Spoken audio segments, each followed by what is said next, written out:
आज हम लोग सिंधु सभ्यता का प्लेस कल हम लोग पढ़ चुके थे। आज हम लोग नगर निर्माण योजना पढ़ेंगे। क्या पढ़ेंगे? नगर निर्माण योजना।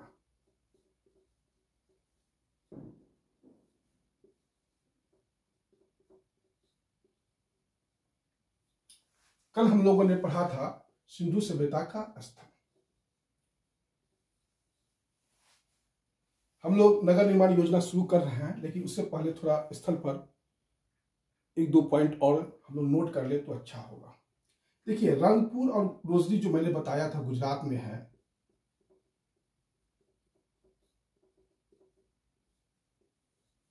यह दोनों स्थल जो है वो भादर नदी के किनारे है। किस नदी के किनारे है? भादर नदी। ये काफी परीक्षाओं में पूछा जाता है कभी कभी कि रंगपुर और रोजरी किस नदी के किनारे है, तो भादर नदी। मैंने एक जगह का चर्चा किया था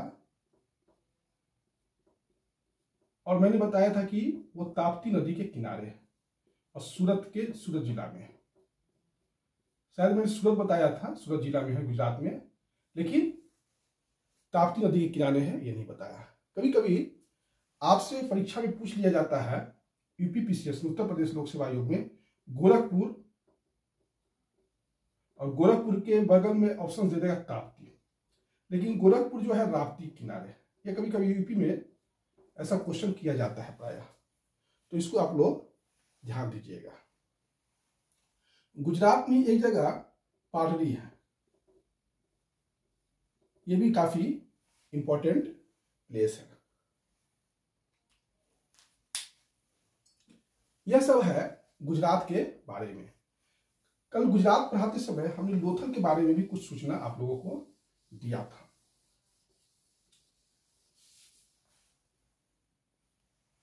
देखिए, लोथल में भी धान की भूसी मिली है। लोथल में भी धान की भूसी मिली है। मनका बनाने का कारखाना मिला है।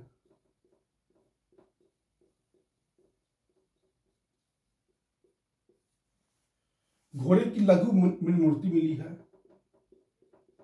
घोड़े की लघु मूर्ति मिली है। बाकी हमने बता ही दिया था, गोदीबारा मिला है। यह सब अब बताने की आवश्यकता नहीं। यह है गुजरात के बारे में। उसके बाद गुजरात के बाद मैंने कालीबंगा की चर्चा किया था, जो राजस्थान में है। वह जो है कालीबंगा घग्गर नदी के किनारे है। कालीबंगा किस नदी के किनारे है? घग्गर नदी के किनारे है।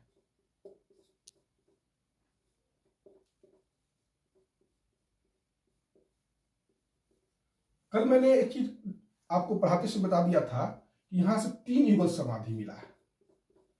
3 युगल समाधि मिला है। यह 3 युगल समाधि लोथल से मिला है। लोथल से मिला है। कालीबंगा से एक ही युगल समाधि मिला है। इसको थोड़ा सा आप लोग चेक कर लीजिएगा।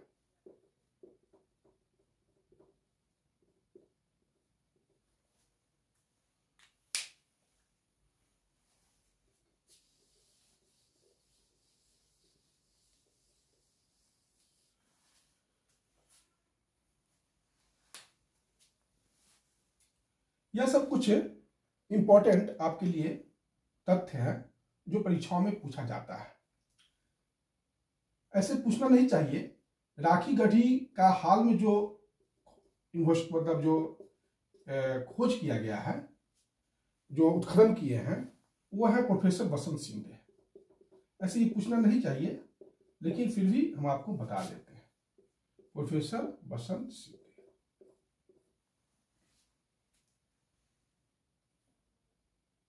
यह हो गया आपका सिंधु सभ्यता के प्रमुख जो स्थल के बारे में।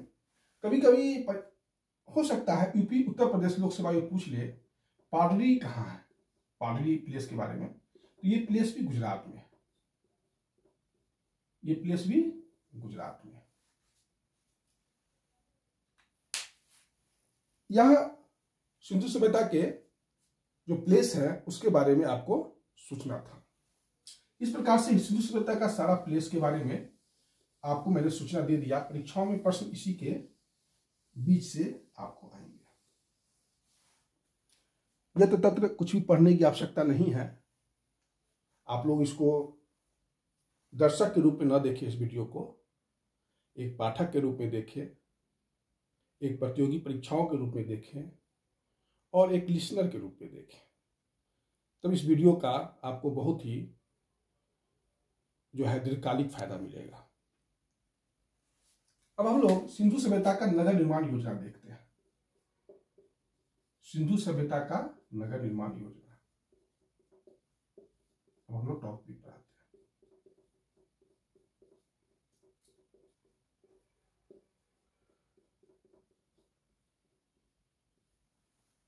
देखिए, जब सिंधु सभ्यता के नगरों को देखा गया तब यह पाया गया कि एक टर्म आता है दीर्घकालीन परिवर्तन रहित स्थायित्व। दीर्घकालीन परिवर्तन रहित स्थायित्व।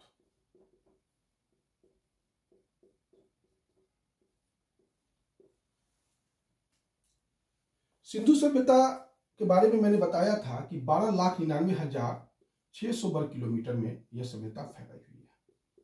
और ये जानकर आश्चर्य होगा कि इतने बड़े सभ्यताओं में सिंधु सभ्यता की नगर निर्माण की योजना थी, वो सारी जगह, चाहे वो हड़प्पा हो, मोहनजोदड़ो हो, लोथल हो, सुरकोतदा हो, कालीबंगा हो, धौलावीरा हो, इस सारे जगह एक ही प्रकार के नगर थे। यह बहुत ही आश्चर्य का विषय है। इतिहासकारों ने इसकी नगर निर्माण योजना को देखकर, जैसे एक थे मार्टिमर व्हीलर। मार्टिमर व्हीलर थे, उन्होंने सिंधु सभ्यता को सुमेरी शासन का उपनिवेश तक कह दिया। सुमेरी शासन का उपनिवेश तक कह दिया। नगर निर्माण उनको लगा कि जो सुमेर में जो नगर है उसी प्रकार का नगर निर्माण यहां भी है। उन्होंने नगर के, लेकिन ऐसी कोई बात नहीं है। हमने आपको जब सिंधु सभ्यता का उद्भव पढ़ाया था तो बताया था कि सुमेरी यह मेसोपोटामिया का देन नहीं है, यह यहाँ के लोगों का बुद्धि और हाथ का कुशल संगम का परिणाम है, हड़प्पा के लोगों का। देखिए, सुमेरी जब भी वर्ड का प्रयोग हो तो आप लोग समझ जाइएगा कि यह बात मेसोपोटामिया के बारे में हो रहा है। मैंने बताया था कि मेसोपोटामिया में जो है दजला और फरात में, कहाँ है मेसोपोटामिया? इराक में है, दजला फरात नदी में। दजला फरात नदी में 3 सभ्यता विकसित हुई। दजला फरात नदी में 3 सभ्यता विकसित हुई। सुमेर, बेबीलोन और असीरियन, ये 3 सभ्यता वहां विकसित हुई थी। सिंधु सभ्यता का समकालीन सभ्यता सुमेर था। इसको आप लोग कंफ्यूज मत होइएगा। दजला फरात में 3 सभ्यता विकसित हुई। सिंधु सभ्यता का समकालीन सुमेर सभ्यता था। इसको आप लोग थोड़ा सा ध्यान दीजिएगा। जब मैं सुमेर कहूं तो मेसोपोटामिया ही समझिएगा।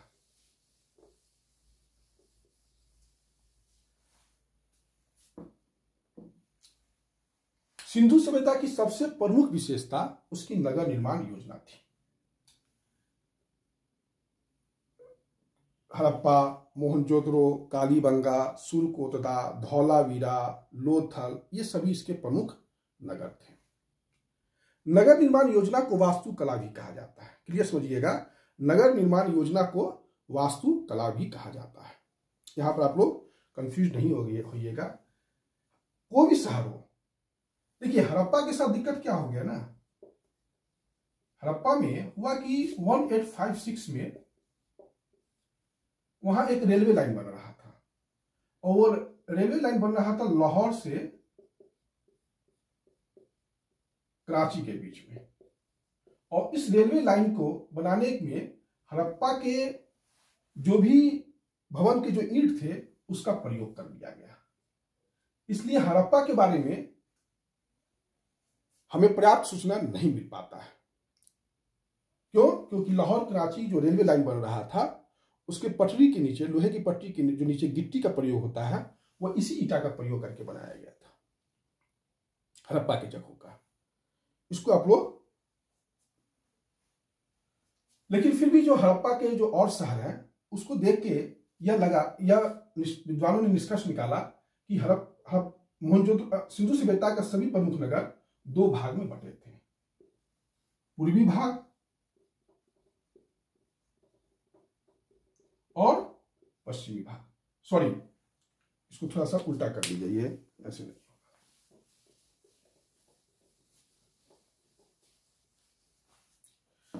सिंधु सभ्यता के सभी प्रमुख नगर पूर्व इधर होगा, पूर्वी भाग, और पश्चिमी भाग इधर होगा। देखिए ये दोनों भाग जो होते थे ये चबूतरा पर बनाया जाता था। किस पर बनाया जाता था? चबूतरा पर बनाया जाता था, ठीक। और किला बंद होता था, किला बंद होता था। पश्चिमी भाग जो है वह किला बंद होना आवश्यक था। पश्चिमी भाग किला बंद होना मस्ट था, लेकिन पूर्वी भाग हो भी सकता था और नहीं भी हो सकता था, कोई यहां पर नेसेसरी नहीं किला बंद होना, लेकिन चबूतरा होता था। यहां रहते थे शासक वर्ग के लोग। यहां कौन रहते थे? शासक वर्ग के लोग। यहां कौन रहते थे? जनसाधारण।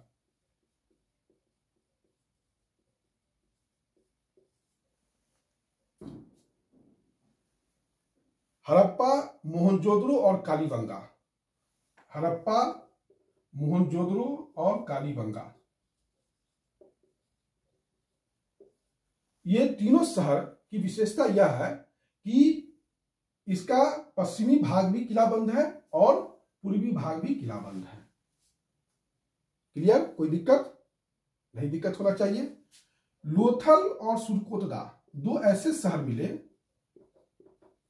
लोथल और सुरकोतदा दो ऐसे शहर मिले जिसका पूर्वी भाग और पश्चिमी भाग एक ही किला के अंदर था। हड़प्पा, मोहनजोदड़ो, कालीबंगा का पश्चिमी भाग के लिए अलग किला था, दुर्गीकृत था, पूर्वी भाग अलग अलग दुर्गीकृत था। लेकिन लोथल और सुरकोतदा दो ऐसे जगह हैं जिसका पूर्वी भाग और पश्चिमी भाग दोनों एक ही किला या दुर्ग के अंदर था। इसको आप लोग समझिएगा। धौलावीरा एकमात्र शहर है जो 3 भाग में बटा हुआ है। धौलावीरा एकमात्र शहर है जो 3 भाग में बटा हुआ है, वेस्ट, मिडिल और ईस्ट। मात्र एक धौलावीरा है। यहां पर हो सकता है कि यहां पर मध्यम वर्ग के लोग रहते थे, मध्य वर्ग के लोग यहां रहते थे। यह विशेषता है हड़प्पा, मोहनजोदड़ो, ये धौलावीरा की विशेषता है।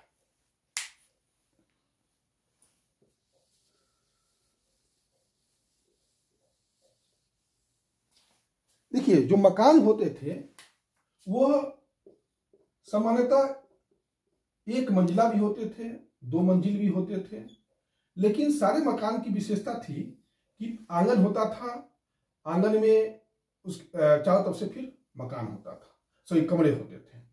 और हर मकान में आपको 2 चीज जरूर मिलता था, कुआं और स्नानागार। कालीबंगा के प्रत्येक घर में कुआं है। कालीबंगा के प्रत्येक घर में कुआं है। मकान बनाने में पक्की ईंटों का प्रयोग हुआ है। किस प्रकार की ईंटों का प्रयोग हुआ है? पक्की ईंट का प्रयोग हुआ है। लेकिन कालीबंगा मात्र एक ऐसा जगह है जहां यहां सूखी या सूखी मिट्टी का मतलब सूखी ईंट का प्रयोग हुआ है। सूखी ईंट का प्रयोग हुआ है।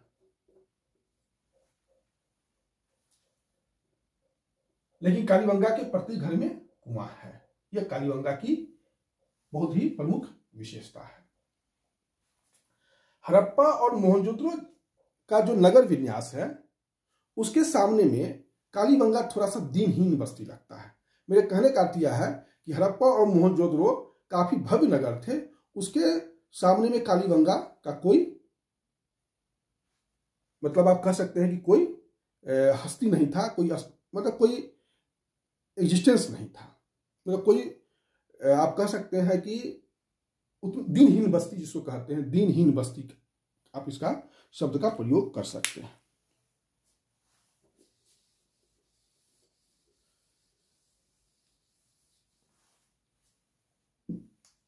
कालीबंगा का जो जल निकास प्रणाली था वो सबसे खराब था।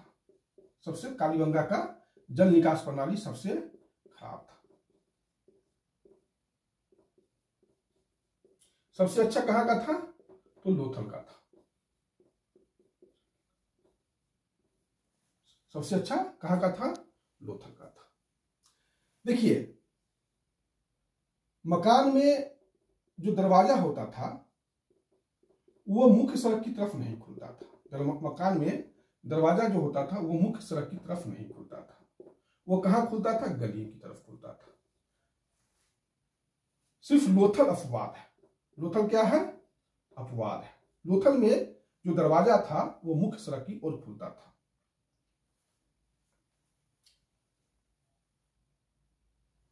मकान में खिड़की नहीं होता था। मकान में क्या नहीं होता था? खिड़की नहीं होता था, लेकिन रोशनदान होता था। रोशनदान होता था, जो देखते होंगे पुराने मकान में मकान के ऊपरी हिस्सा में थोड़ा सा लाइट आने के लिए जगह छोड़ दिया जाता था। ये सिंधु सभ्यता में मकान को लाइट करने के लिए यही व्यवस्था था। सिंधु सभ्यता के आपको मैंने बताया था कि प्रत्येक घर में कुआं और स्नानागार होता था। मकान जो होते थे बहुमंजिली भी होती थी, और ऊपर के मकान में स्नानागार होता था, और फिर पानी जो आता था वो लकड़ी के पाइप के सहारे गली के नाली में मिलता था, और फिर वो मुख्य सड़क से की जो नाली है उससे मिल जाता था, और मुख्य सड़क की नाली को पत्थर से ढका जाता था। देखिए कितना स्वच्छता पर ये लोग ध्यान देते थे। गंदगी कहीं नहीं मिलेगा आपको। सिंधु सभ्यता की किसी भी जगह पर गंदगी किसी ऐसे जगह पर नहीं मिलेगा जहां सार्वजनिक स्थल हो। काफी स्वच्छता का ये लोग ध्यान रखते थे। मकान सादगी पूर्ण बनाते थे, उपयोगिता पर ध्यान देते थे, अलंकृत नहीं होता था। मकान अलंकृत नहीं होता था। सिर्फ कालीबंगा में फर्श को अलंकृत करने का प्रमाण मिला है। सिर्फ कालीबंगा में फर्श को अलंकृत करने का प्रमाण मिला है।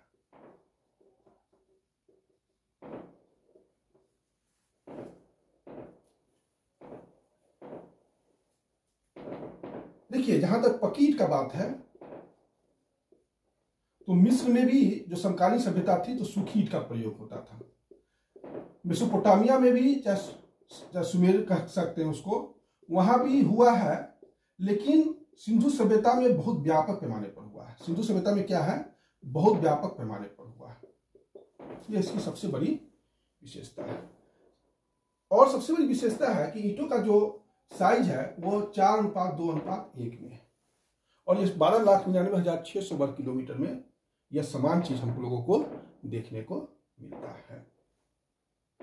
मैंने आप लोगों को बता दिया है कि जल निष्कासन प्रणाली लोथल का वाटर ड्रेनेज सिस्टम सबसे अच्छा लोथल का था, सबसे खराब कालीबंगा का था। ये चर्चा मैंने आप लोगों से कर दिया है।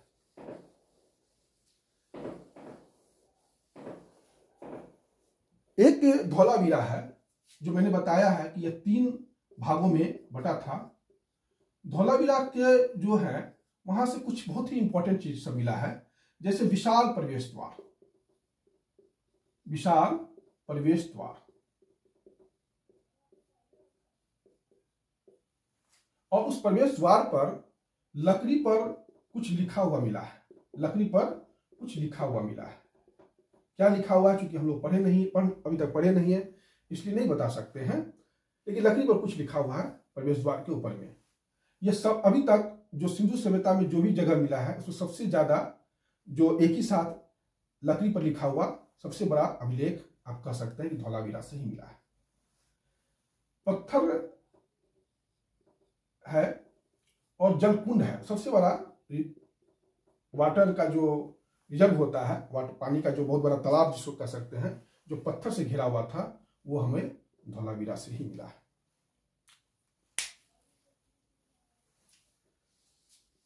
सिंधु सभ्यता में जो सड़क देखा गया वो 10 मीटर तक चौड़ी थी। बहुत आश्चर्य होता है, 10-10 मीटर तक चौड़ी सड़क थी और 3 मीटर तक चौड़ी गली थी। सड़क मुख्य सड़क 10 मीटर तक और गली 3 मीटर तक थी, क्योंकि मकान के दरवाजे गली की तरफ ही खुलते थे।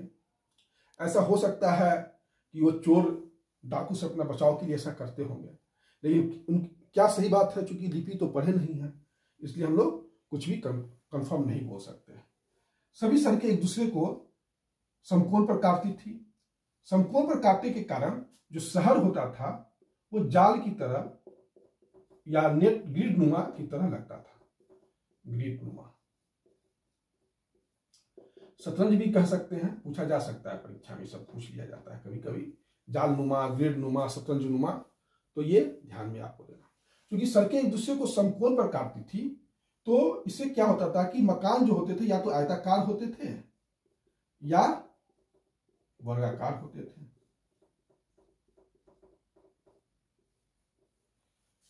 यही है आपका सिंधु सभ्यता का नगर निर्माण योजना।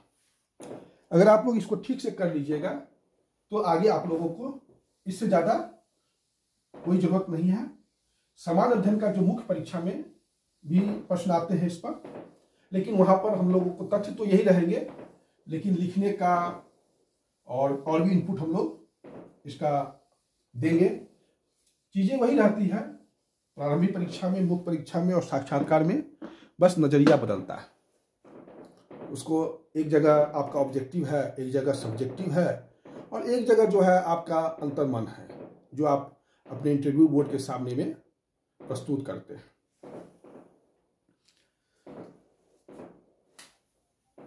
यह हो गया नगर निर्माण योजना। अब हम लोग थोड़ा सा राजनीतिक स्थिति के बारे में देख लें। राजनीतिक, सिंधु सभ्यता का राजनीतिक स्थिति कैसा था।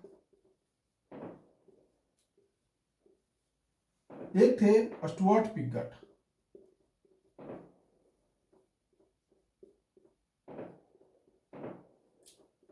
स्टुअर्ट पिगट थे।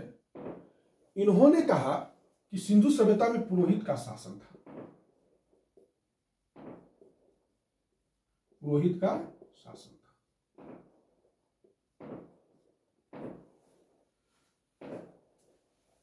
एक थे अर्नेस्ट मैके, जो चंद्रों को खोजे थे।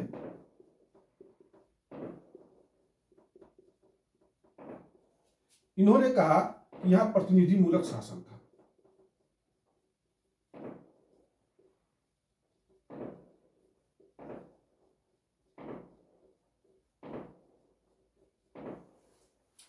स्टुअर्ट पिगट ने कहा कि हड़प्पा और मोहनजोदड़ो सिंधु सभ्यता की 2 राजधानी थी।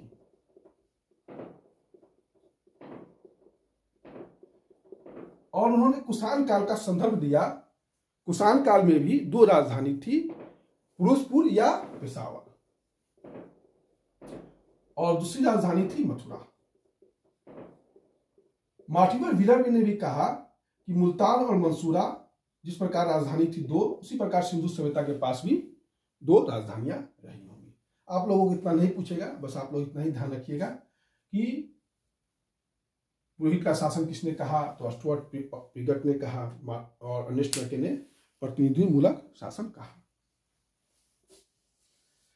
लेकिन जो सामान्य मत है और जो यहाँ के जो पुरातात्विक सामग्री मिली है, क्योंकि लिपि हम लोग पढ़ नहीं पाए हैं, तो यह इंगित करता है कि यहाँ पर व्यापारी और शिल्पियों का शासन था। जो आपसे पूछा जा सकता है परीक्षा में कि यहाँ पर किनका शासन था, तो व्यापारी एवं शिल्पी का शासन था। यही आपको परीक्षा में पूछा जाएगा और यही आपको टिक करना है।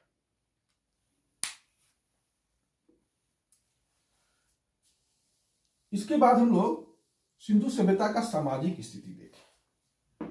सिंधु सभ्यता का समाज देखें, कैसा था समाज। देखिए, समाज का स्वरूप अगर हम लोग देखते हैं तो वो मातृसत्तात्मक था। मातृसत्तात्मक था।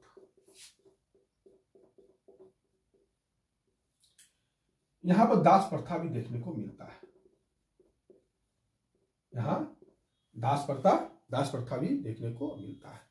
समाज 4 भाग में बटा था। योद्धा, विद्वान, व्यापारी और श्रमिक वर्ग, ये 4 प्रकार के लोग यहां रहते थे। यह जो समाज था ये शांति, चूंकि व्यापारी और शिल्पी का शासन था तो शांति ही था। ये युद्ध में विश्वास नहीं करते थे, शांतिपूर्ण जीवन में व्यतीत करते थे।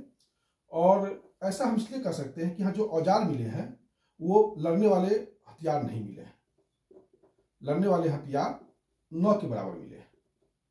ऐसा कहना बहुत मुश्किल है कि कोई सभ्यता में लड़ने वाला हथियार नहीं पाया जाए, ऐसा संभव नहीं है, लेकिन मात्रा का अंतर होता है। अगर किसी पूरे परिवार में, किसी मोहल्ला में सभी आदमी के पास तलवार है तो आप समझिएगा कि उस मोहल्ला में जो है लड़ाका लोग हैं। अगर 90% के पास किसान हल है और 10% के पास तलवार है तो समाज कृषक समाज ही कहलाएगा। उसी प्रकार सिंधु सभ्यता के बारे में भी यही सच है।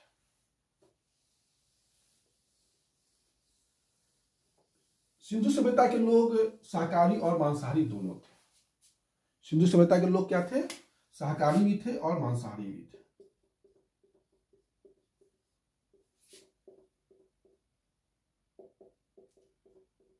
आभूषण प्रेमी थे, स्त्री और पुरुष दोनों पहनते थे। इस मामले में पुरुष स्त्री से कम नहीं थे। सूती वस्त्र और ऊनी वस्त्र दोनों पहनते थे।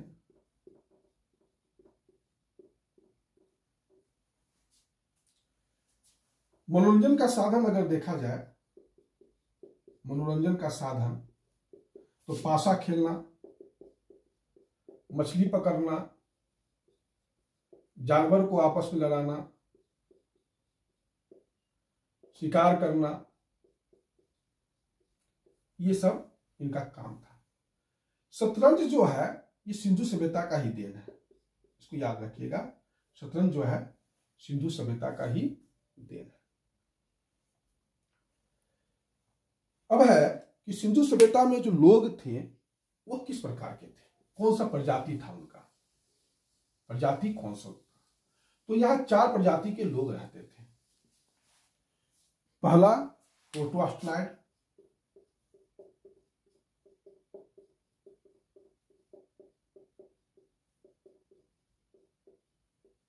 अल्पाइन, मंगोलायड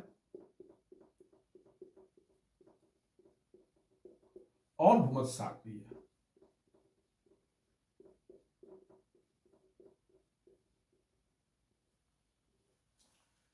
सबसे 4 प्रकार की प्रजाति के लोग रहते थे, प्रोटोस्टलाइड, अल्पाइन, मंगोलायड, भूमध्यसागरीय, और सबसे ज्यादा सिंधु सभ्यता में भूमध्यसागरीय लोग रहते थे। यह है आपका सिंधु सभ्यता का समाज। कुछ हम लोग सिंधु सभ्यता के लोग अपना अंतिम क्रियाक्रम कैसे करते थे इस पर भी थोड़ा सा देख लें। देखिए, मृतक को ये लोग जो गाड़ते थे उसको उत्तर और दक्षिण दिशा में गाड़ते थे, ये ध्यान में रखना है लोगों को। मैंने रोपर की चर्चा किया था, और रोपर में आदमी के साथ कुत्ता को दफनाया गया है, आदमी के साथ कुत्ता को दफनाया गया है। कालीबंगा एक ऐसा जगह है, लोथल एक ऐसा जगह है जहां आदमी और बकरी को दफनाया गया है, आदमी और बकरी को दफनाया गया है। मैंने अभी भी चर्चा किया था तुरंत कुछ देर पहले कि कालीबंगा से एक युगल समाधि मिला है, कालीबंगा से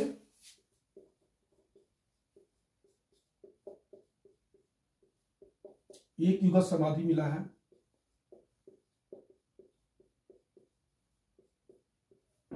और लोथल से 3 युगल समाधि मिला है।